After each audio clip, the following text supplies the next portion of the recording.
तो मूवी के स्टार्ट में हमें दो आदमी दिखाई जाते हैं जो कि बेसिकली एक टैक्सी में होते हैं। एक टैक्सी को ड्राइव कर रहा होता है जबकि एक आदमी वहाँ बैठा होता है जिसने ब्लैक और रेड सूट पहना होता है। इस आदमी का नाम डेडपुल होता है जो कि इस मूवी का मेन कैरेक्टर है। ये कहीं जा रहा होता है और टैक्सी ड्राइवर से बातें कर रहा होता है। ये कहता है कि मैं अपने दुश्मन को ढूंढ रहा हूँ, 1 साल से ज्यादा का टाइम हो चुका है और मैं चाहता हूँ कि जल्दी उसे ढूंढ लो और उसे खत्म कर दूं। तो टैक्सी ड्राइवर कहता है कि तुम उसे ढूंढ क्यों रहे हो? तो डेडपुल कहता है इसलिए ताकि मैं उससे बदला ले सकूं। उसने मेरे फेस का बहुत बुरा हाल कर दिया है। उसने मेरी बॉडी पर कई एक्सपेरिमेंट्स किए। डेडपुल उसको अपना मास्क उतार कर दिखाता है और कहता है कि ये लो खुद ही देख लो। इसी के साथ बातें करते करते जब वो बैक सीट पर देखता है तो उसका वेपन्स वाला बैग नहीं होता। वो टैक्सी ड्राइवर से कहने लगता है कि अरे यार, बैग तो मैं वहीं पर भूल गया। अब मुझे सिर्फ 2 तलवारों से काम चलाना होगा। इस वक्त उसके पास सिर्फ 2 स्वर्ड्स यानी तलवारें थी और एक गन थी जिसके अंदर सिर्फ 12 बुलेट्स थी और मुझे इन्हीं से उनको खत्म करना होगा। अब टैक्सी ड्राइवर को उसकी बातें काफी अजीब और फनी लग रही होती हैं और वो चुपचाप सुन रहा होता है। अब डेडपुल वहीं ब्रिज पर उतर जाता है और बच्चों की तरह टांगे हिलाकर कोई ड्राइंग बनाने लगता है। वो ऐसे ड्रॉ कर रहा होता है कि वो अपने दुश्मन को कैसे मारने वाला है कि तभी उसको वहाँ पर अपने दुश्मन की गाड़ियां नजर आती हैं। वो फौरन से उतर जाता है और उसकी गन में जितनी भी बुलेट्स होती हैं उनसे उनके साथियों को मार डालता है। ये सीन काफी मजेदार है। उनकी गाड़ियां रोल होते हुए गिरती हैं। यहाँ हम पर रिवील होता है कि डेडपुल के दुश्मन का नाम फ्रांसिस होता है। वो काफी बड़ा विलन था, काफी बुरा आदमी था। अब ये खबर मशहूर हो जाती है, हर जगह ये बात फैल जाती है कि डेडपुल और फ्रांसिस में लड़ाई हो रही है। ये न्यूज टीवी पर भी आती है। फिर हम घर में एक जॉइंट आदमी को देखते हैं जो कि स्टील का बना हुआ लग रहा था। उस आदमी को ये न्यूज देख के काफी गुस्सा आता है। वो एक टीनेजर लड़की को बुलाता है जिसके काफी छोटे बाल थे और वो दोनों गुस्से में डेडपुल से मिलने जाते हैं। अब यहाँ हमें पास्ट की स्टोरी दिखाई जाती है जबकि डेडपुल एक नॉर्मल इंसान था। वो अभी डेडपुल नहीं बना था। उसका नाम वेड होता है। वो सीधा एक बार में जाता है जहाँ पर उसका दोस्त भी होता है और वहाँ पर किसी जॉइंट आदमी की किसी दूसरे आदमी के साथ लड़ाई हो रही होती है। तो वेड ये देख कर एंजॉय कर रहा होता है। तभी वेड के पास एक लड़की आती है जिसका नाम वेनेसा होता है। वो वेड से आकर बातें करने लगती है और उसको काफी पसंद करने लगती है। अब आहिस्ता आहिस्ता इन दोनों में दोस्ती हो जाती है। अब इनको एक साथ 1 साल हो चुका था, लेकिन एक दिन वेड बेहोश होकर गिर जाता है। जब होश आने पर वो अपने कुछ टेस्ट करवाता है तो उसे पता चलता है उसके ब्रेन, लिवर और लंग्स में कैंसर है। ये सुन के वो काफी परेशान हो जाता है और वेनेसा भी। अब सीन डेडपुल पर शिफ्ट होता है। लड़ते लड़ते फ्रांसिस वहाँ से भाग चुका था, लेकिन तभी वहाँ पर डेडपुल को आवाज आती है जैसे फ्रांसिस की बाइक उसके पीछे हो। जब डेडपुल पीछे मुड़कर देखता है तो वहाँ पर वाकई फ्रांसिस होता है। डेडपुल अपनी स्वर्ड फ्रांसिस के हाथ पार कर देता है। फ्रांसिस के नाक से काफी खून आ रहा होता है। डेडपुल कहता है कि मैंने आज अपना बदला ले लिया। तुम ही थे ना जिसने मेरी शक्ल का ये हाल किया। इसी के साथ डेडपुल अपना मास्क उतार कर उसे अपना फेस दिखाता है। तो फ्रांसिस कहता है ओह अच्छा, तो तुम वो हो। अभी वो दोनों ये बातें कर ही रहे होते हैं कि तभी पीछे से वो स्टील मैन आता है। वो वेट को उठा कर फेंकता है। यहाँ पर फिर से स्टोरी पास्ट के सीन में शिफ्ट होती है। वेनेसा वेट से कह रही होती है कि तुमने परेशान नहीं होना, मैं तुम्हारा साथ कभी नहीं छोड़ूंगी, हम मिलकर इसका इलाज करवाएंगे। तो वेट कहता है कि नहीं वेनेसा, मैं तुम्हें इस तरह से नहीं देख सकता। मुझे कुछ हो गया तो तुम्हारा क्या होगा, मैं इस तरह से नहीं चाहता। और ये कह के वहाँ से एक बार में आ जाता है। वो अपने उसी दोस्त के पास आकर बैठता है तो उसका दोस्त उसे कहता है कि यहाँ एक आदमी काफी देर से तुम्हारा इंतजार कर रहा है, जाओ मिलो उससे जाकर। और डेडपुल जब उसे जाकर मिलता है तो आदमी डेडपुल से कहता है कि मैं जानता हूँ कि तुम्हें एक डिसीज है और तुम उसका इलाज करवाना चाहते हो, इसमें मैं तुम्हारी हेल्प कर सकता हूँ, लेकिन साथ एक और बात, मैं तुम्हें सुपर पावर्स भी दे सकता हूँ। तो डेडपुल कहता है कि नहीं, मुझे एक नॉर्मल इंसान की तरह जिंदगी जीनी है, मैं इसमें इंटरेस्टेड नहीं। और ये कहकर वो वहाँ से आ जाता है। अब यहाँ से सीन दोबारा से प्रेजेंट में आता है और वो स्टील मैन डेडपुल से कह रहा होता है कि तुम्हारे साथ मसला क्या है, तुम अपनी पावर्स का गलत यूज क्यों कर रहे हो। तो डेडपुल स्टील मैन से कहता है कि मुझे मत सिखाओ, जिसने मेरे साथ बुरा किया मैं उससे बदला जरूर लूंगा। तभी वो टीनेजर डेडपुल से कहती है कि पीछे देखो। और जब डेडपुल पीछे देखता है तो फ्रांसिस वहाँ से भाग चुका होता है। डेडपुल को स्टील मैन पे काफी गुस्सा आता है और वो उसे मारने लगता है कि अगर तुम मुझे अपनी बातों में ना लगाते तो वो यहाँ से ना भागता। डेडपुल स्टील मैन को मारने लगता है, लेकिन क्योंकि वो बहुत ज्यादा हार्ड होता है तो स्टील मैन की दोनों रिस्ट यानी बाजू और एक टांग टूट जाती है। तो स्टील मैन उसे कहता है यार तुमने मेरा दिमाग खराब कर दिया है। उसे काफी जोर से हिट करता है जिससे डेडपुल दूर जाकर गिरता है और फिर उसकी रिस्ट अपने हाथ के साथ बांधकर उसे कहीं ले जाता है।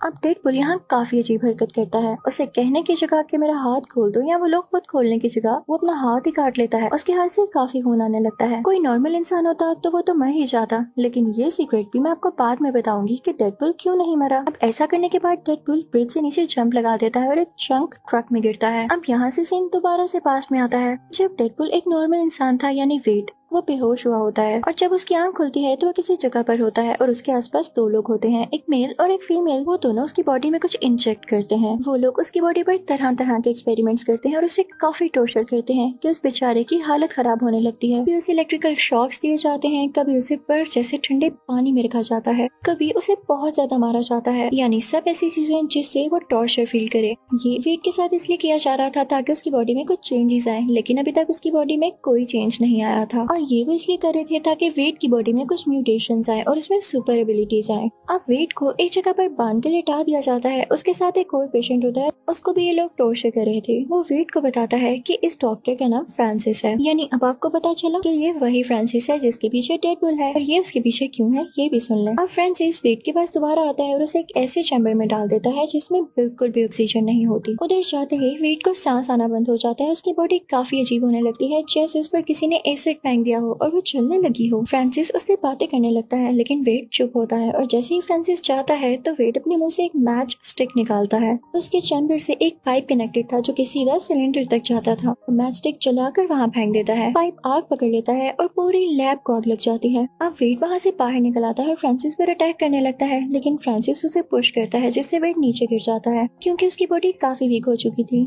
दोनों में बहुत लड़ाई होती है, लेकिन वेट उसका सामना नहीं कर पाता। फ्रांसिस एक रोड उठाता है और वेट की आर पार कर देता है। दूसरी तरफ लैब जल रही होती है और उसके कुछ हिस्से जल जल कर नीचे गिर रहे होते हैं। फ्रांसिस तो वहाँ से भाग जाता है, लेकिन वेट अभी तक वहीं था। अब कई घंटे गुजर जाते हैं। आग तो थम चुकी थी, लेकिन पूरी बिल्डिंग राख में बदल चुकी थी। बेचारा वेट भी उसी राख के नीचे दबा हुआ था, और जब वो उस राख से बाहर आता है तो वो काफी हैरान होता है कि मैं अभी तक मरा क्यों नहीं। असल में बात ये थी कि उसकी बॉडी में म्यूटेशंस आ चुकी थी और उसमें अब काफी ज्यादा सुपर एबिलिटीज थी कि वो अपनी बॉडी का कोई भी पार्ट हील कर सकता था। वो इमॉर्टल हो चुका था। लेकिन इसका बुरा असर ये हुआ था कि उस बेचारे की सारी बॉडी जल चुकी थी, जैसे आपने पहले देखी। अब वेट को वेनेसा की फिक्र हो रही होती है कि वो बेचारी मुझे ढूंढ रही होगी, तो वो सीधा वहाँ से वेनेसा के पीछे जाता है। लेकिन रास्ते में सब लोग उसे काफी बुरी तरह से घूर रहे होते हैं, जैसे वो काफी अजीब दिख रहा हो, क्योंकि वेट को तो नहीं पता था कि अब उसकी शक्ल कैसी दिख रही है, क्योंकि वो वहाँ से डायरेक्ट यहाँ वेनेसा के पीछे आ चुका था। इतनी ही देर में वेनेसा बिल्डिंग के अंदर चली जाती है, और जब वेट बाहर शीशे में अपना फेस देखता है तो काफी दुखी हो जाता है। वो अपना फेस देख के कहता है कि वेनेसा मुझे कभी एक्सेप्ट नहीं करने वाली। वहाँ से वेट सीधा उस बार में जाता है जहाँ पर उसका दोस्त होता है। वो अपने दोस्त से कहता है कि देखो मेरी शक्ल का क्या हाल हुआ, अब वेनेसा मुझे कभी नहीं बुलाने वाली। तो उसका दोस्त कहता है कि वाकई अब इसका क्या हल है।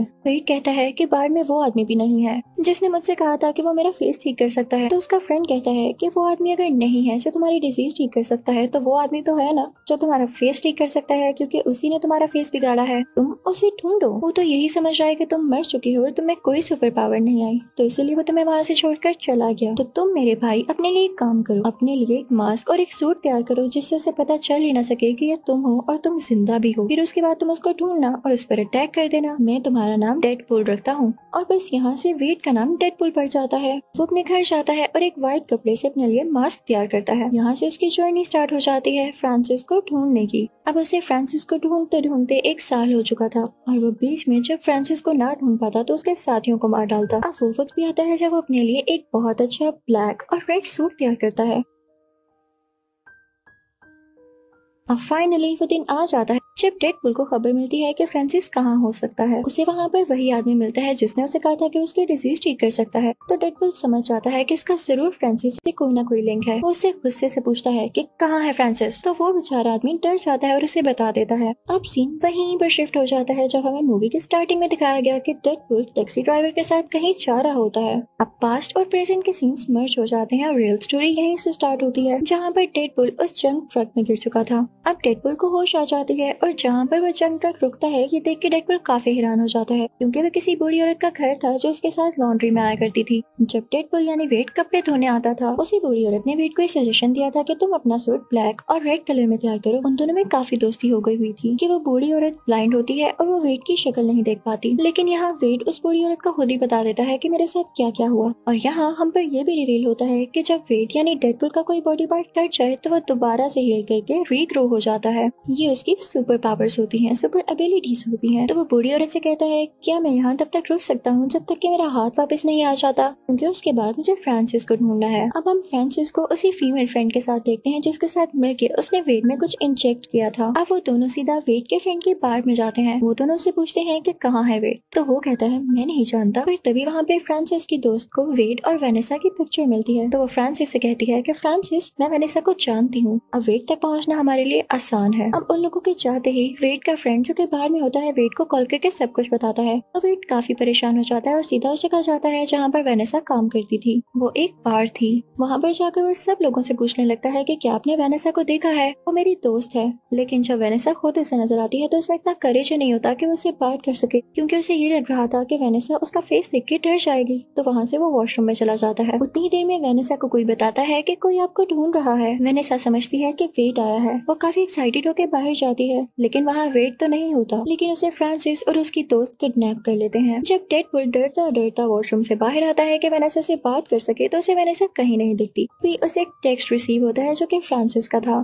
फ्रांसिस का एक फेक नाम भी होता है जो कि एजेक्स होता है। इसी नाम से उसने टेक्स्ट भी किया होता है। कहता है कि अगर तुम चाहते हो कि वेनेसा तुम्हें वापस मिल जाए तो इस लोकेशन पर आ जाओ। फिर डेडपूल अपने घर जाता है और सारे वेपन्स ले लेता है। ये अपने साथ स्टीलमैन और उस टीनेजर को भी ले लेता है और वही टैक्सी पकड़ता है जिस पर ये पहले जा रहा था। अब ये लोग जंक यार्ड पहुंच जाते हैं जहाँ पर इनको फ्रांसिस ने बुलाया था। लेकिन डेडपूल यहाँ पर फिर से अपना वेपन्स वाला बैग टैक्सी में भूल जाता है। डेडपूल कहता है कि यार मेरे पास तो अब स्वॉर्ड ही है, क्या मैं स्वॉर्ड से ही लड़ूंगा। तभी वहाँ पर फ्रांसिस के साथी आ जाते हैं और ऊपर कंटेनर पर फ्रांसिस और उसकी दोस्त खड़े होते हैं। फ्रांसिस अपनी दोस्त को नीचे भेजता है जो कि इन तीनों से फाइट करने लगती है, लेकिन टीनेजर भी काफी तेज होती है, वो उससे फाइट करने लगती है। मैन बड़े बड़े टायर्स उठाकर फ्रांसिस के साथियों पर फेंकने लगता है। तीनों काफी अच्छे से फाइट कर रहे होते हैं, लेकिन जब डेडपूल देखता है कि उसके साथी फ्रांसिस के साथियों को रोके हुए हैं तो इस बात का फायदा उठाते हुए वो फ्रांसिस तक पहुंच जाता है, जो कि कंटेनर के ऊपर होता है। यहाँ पर फ्रांसिस और डेडपूल की काफी लड़ाई होती है। नीचे फ्रांसिस की दोस्त ने स्टीलमैन का गला काफी जोर से दबा कर रखा होता है,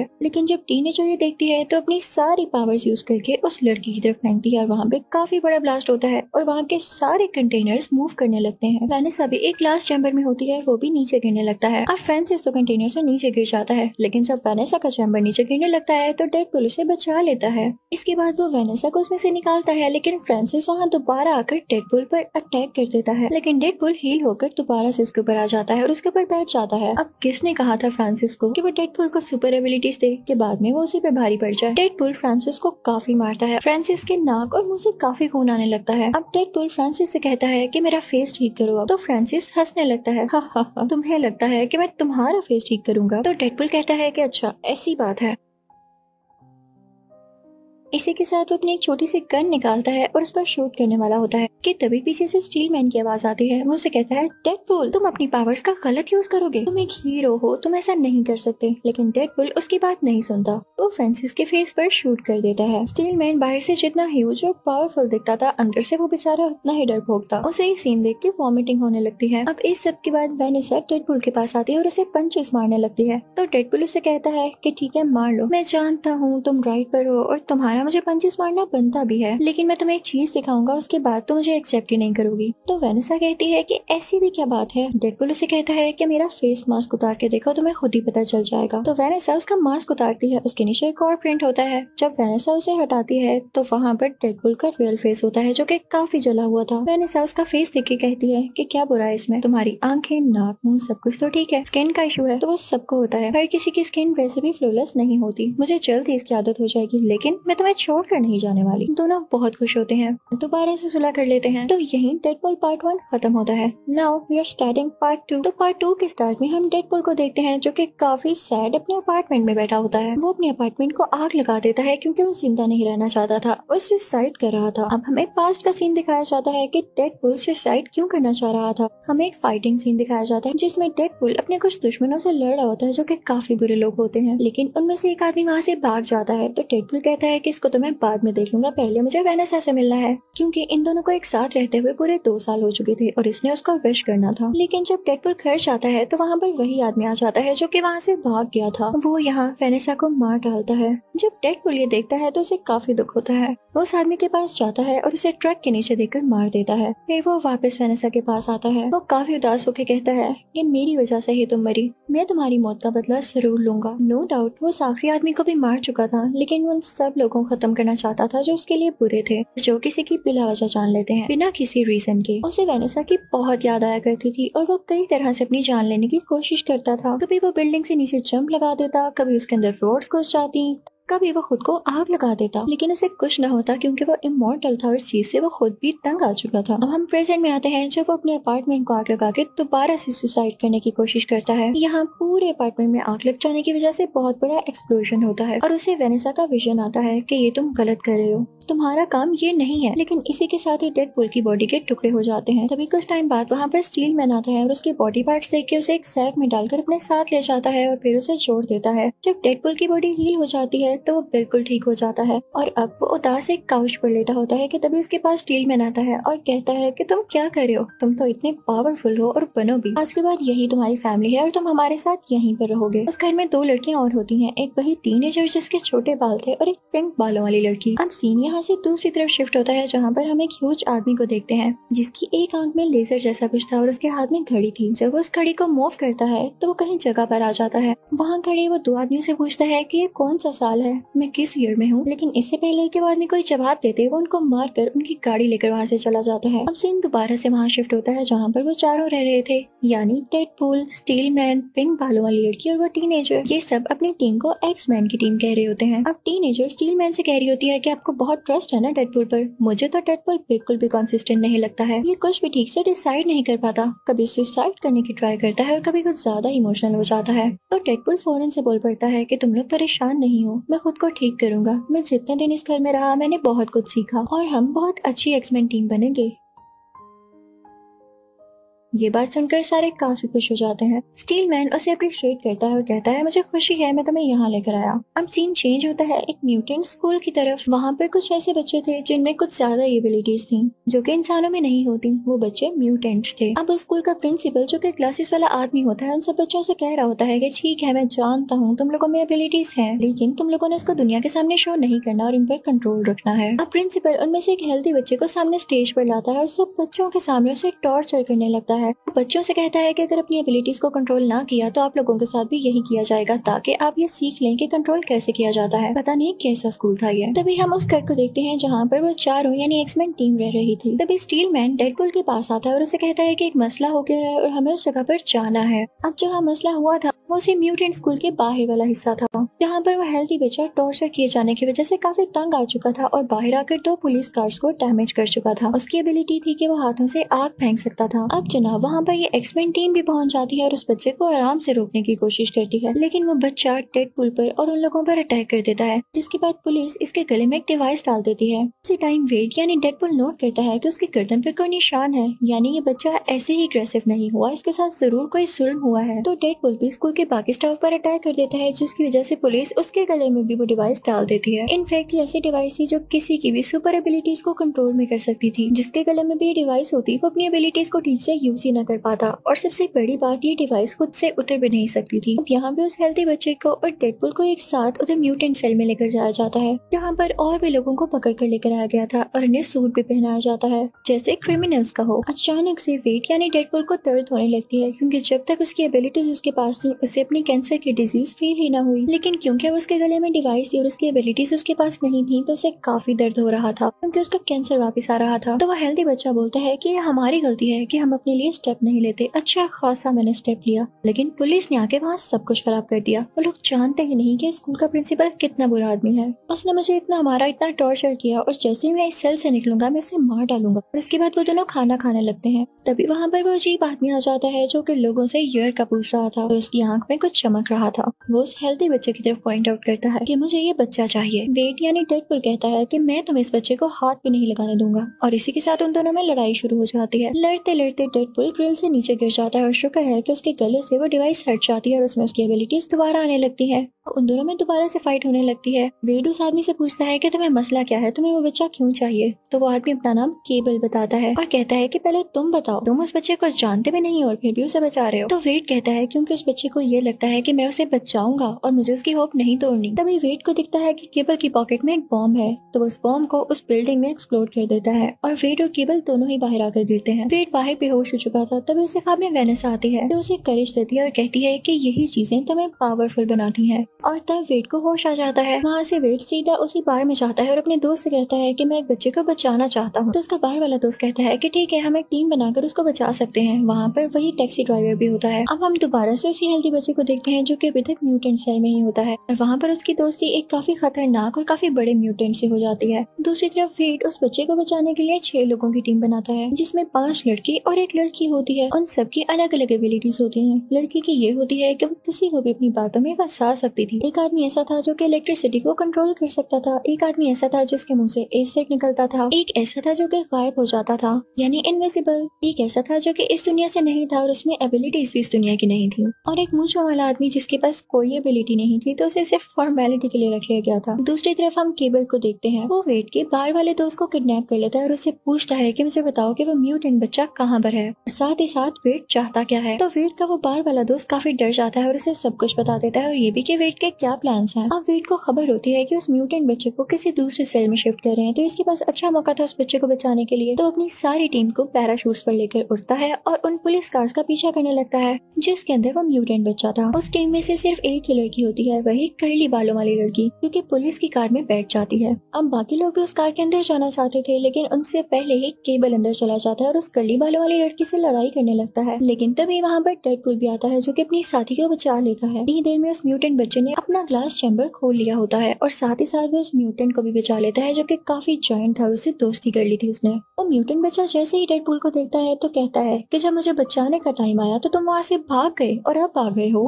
अब ये मेरा अच्छा दोस्त बन चुका है। उस जायंट म्यूटेंट की तरफ इशारा करता है और इसके बाद वो जायंट म्यूटेंट डेडपूल की बॉडी के 2 हिस्से कर देता है और फिर वो बच्चा उस जायंट म्यूटेंट को अपने साथ लेके चला जाता है। उसके बाद कर्ली बालों वाली लड़की आती है और वेड यानी डेडपूल के दोनों हिस्सों को अपने साथ लेकर चली जाती है। अब वेड को घर ले जाया जाता है।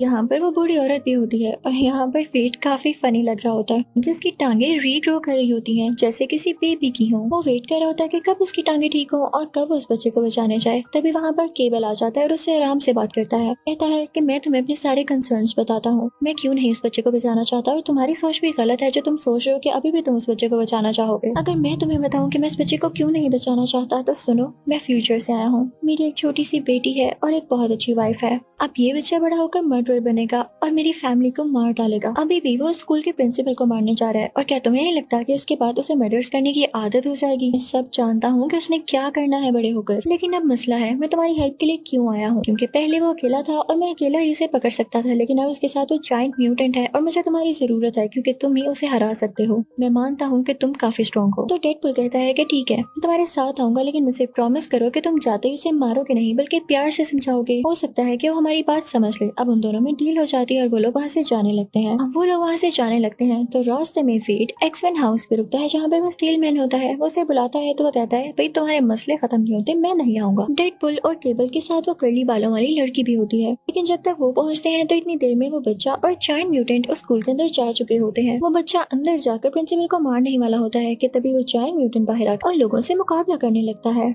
लेकिन वेड, केबल और वो कर्ली बालों वाली लड़की मिलकर भी उस जायंट म्यूटेंट का कुछ नहीं बिगाड़ पा रहे थे। अभी वहाँ पर स्टील मैन आ जाता है, यानी था वो भी दिल का अच्छा करना चाहता था वो मदद, लेकिन इसमें सेल्फ रिस्पेक्ट थोड़ी ज्यादा थी जो कि अच्छी बात भी है। वो आकर उस जायंट म्यूटेंट से लड़ने लगता है और कर्ली बालों वाली बच्ची स्कूल के अंदर चली जाती है ताकि उस बच्चे को रोक सके। वो अंदर जाकर पहले तो सारे बच्चों को वहाँ से बाहर निकालती है। अब केबल और डेडपूल उस बच्चे के पास आते हैं। बाहर स्टील मैन के पास वो टीनेजर भी आ जाती है और वो दोनों मिलकर उस जायंट म्यूटेंट को मार डालते हैं। अब वो बच्चा प्रिंसिपल को अंदर मारने ही वाला था, तो ये देखते हुए केबल उस बच्चे को मारने लगता है, लेकिन डेडपूल उसे रोकता है कि तुमने कहा था कि हम इसे समझने का एक मौका जरूर देंगे, इसे एक चांस देंगे। अब डेडपूल उस हेल्दी बच्चे को समझाने लगता है कि देखो, अगर तुम प्रिंसिपल को इसलिए मार रहे हो कि वो तुम लोगों को टॉर्चर करता है, तो तुम भी उसे मारने के बाद एक मर्डरर बन जाओगे और कोई तुम्हें अच्छा नहीं समझेगा, तो उसमें और तुम में फर्क क्या रह जाएगा। इसी के साथ वो उस बच्चे की तरफ बढ़ता है और उसे कहता है कि मैं तुम्हें हमेशा से बचाना चाहता था, इसीलिए तो यहाँ पर आया हूँ। लेकिन उस बच्चे को डेडपूल की बातों पर यकीन नहीं आता, अपने हाथों से आग निकालता है और उसे जोर से पुश करता है जिससे वो दूर जाकर गिरता है। अब डेडपूल जब गिरता है तो उसे काफी दुख होता है। वो अपने गले में वही डिवाइस पहन लेता है।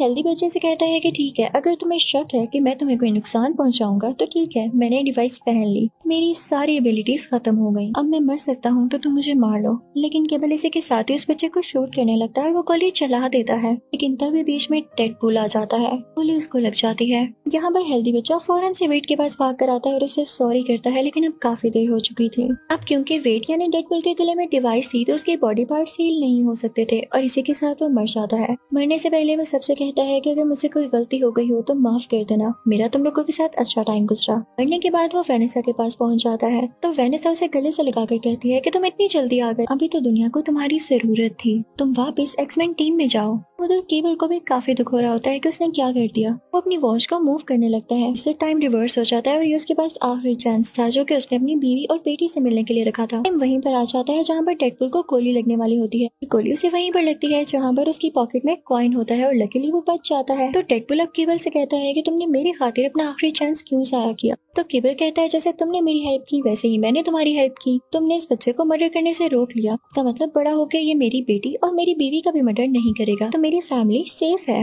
मैं यहाँ कुछ देर इंतजार करूंगा और अपनी फैमिली के पास वापस चला जाऊंगा। वो सारे लोग वहाँ से जाने लगते हैं। तभी पीछे से स्कूल का प्रिंसिपल आता है और उन्हें बुरा भला कहने लगता है। उनको ब्लैकमेल करता है कि मैं तुम्हें मार दूंगा। तभी टैक्सी ड्राइवर वहाँ पे आता है और कहता है कि तुम मारोगे हमें। इसी के साथ वो अपनी टैक्सी उसके ऊपर चला देता है, कहता है कि ये लो, मैंने तुम्हें मार दिया। अब मूवी की लास्ट सीन में हम देखते हैं कि केबल की वॉच को टीनेजर और वो पिंक बालों वाली लड़की ठीक कर देते हैं और फिर बाद में उसको वेट भी यूज करता है वेनेसा से मिलने के लिए। इसी के साथ ये मूवी यहीं एंड हो जाती है। Thank you for watching.